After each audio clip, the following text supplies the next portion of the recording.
Our environment is shaped by our history, the culture and heritage of local communities.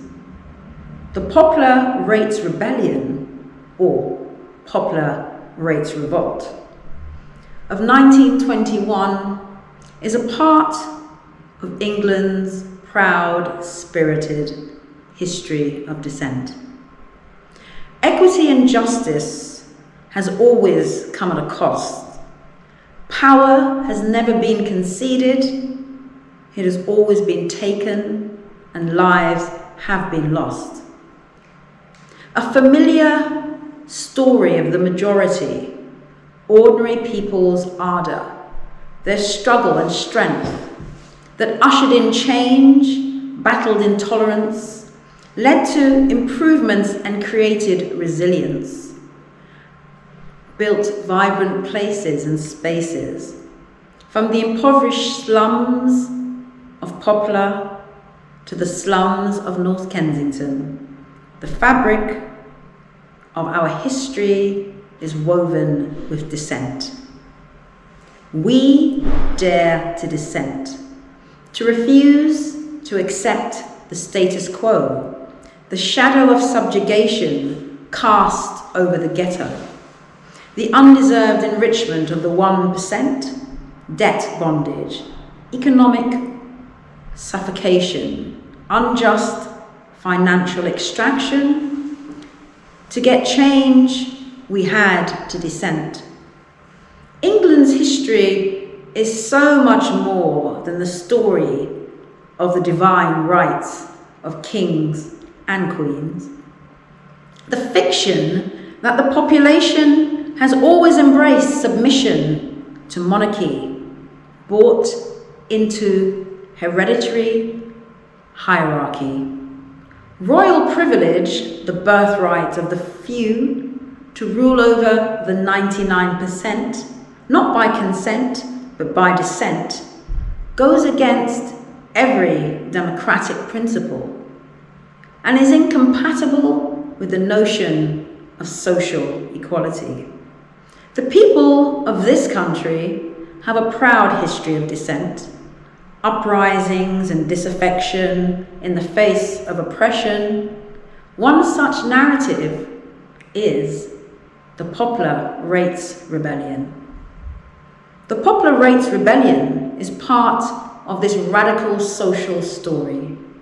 All across this green and pleasant land, those under the heel of the unpleasantries of serfdom, crofters, labourers and other workmen, have rebelled against the jackbooted landed gentry over many centuries in the pursuit of more equitable working conditions, the right to organise, the fight for unions, and against economic exploitation. Here is some of that story. The Combination Act of 1799 against the unlawful combinations of workmen was enacted to prohibit trade unions and collective bargaining by workers. Faced with economic warfare, those working classes declared an early iteration of the slogan, "Workers of the world unite."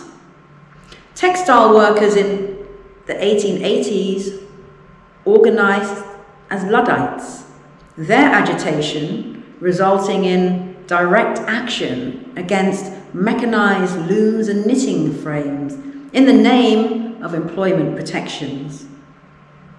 On Monday, 16th of August, 1819, at St. Petersfield, Manchester, then in Lancashire, the labouring classes gathered in their thousands to peacefully protest.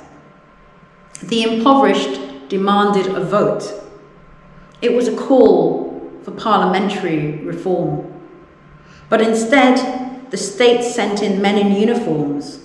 They charged on horseback, and then with sabres drawn, many were killed and 100 injured.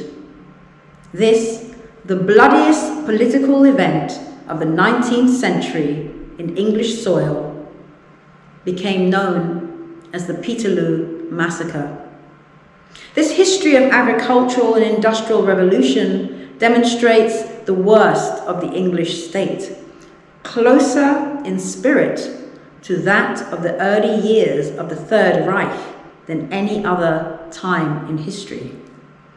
Remember the Tolpodal martyrs, 6 agricultural labourers prosecuted and convicted for forming a trade union.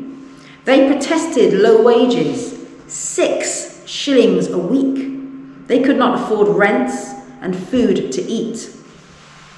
We raise the watchword, liberty. We will be free. Their punishment for union organising was transportation to Australia, but the martyrs' determination inspired future generations to dissent. When, in 1921, George Lansbury, a former Labour mayor of Poplar, led an industrial workers' rebellion against the imposition of unjust taxation, much like his rebellious predecessors, he inspired the nation. These dissenters raised a 2,000-strong procession, their banner proclaiming Poplar Borough Council, marching to the High Court and possibly to prison. 30 councillors, including 6 women, one of whom, Nellie Cressel, was pregnant, were imprisoned. They defied the court order and they refused to bow down, refused to pay. Through prison bars, Lansbury continued class struggle. He emboldened the people and laid the foundation for future dissenters.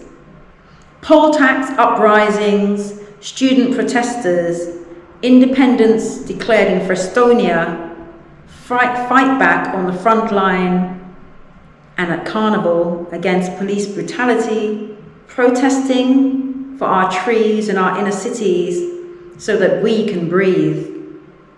We raise our fist. We raise our voices in solidarity with activists and political campaigners, fighting for safe homes, the right to thrive, anti-exploitation, against racism and against fascism.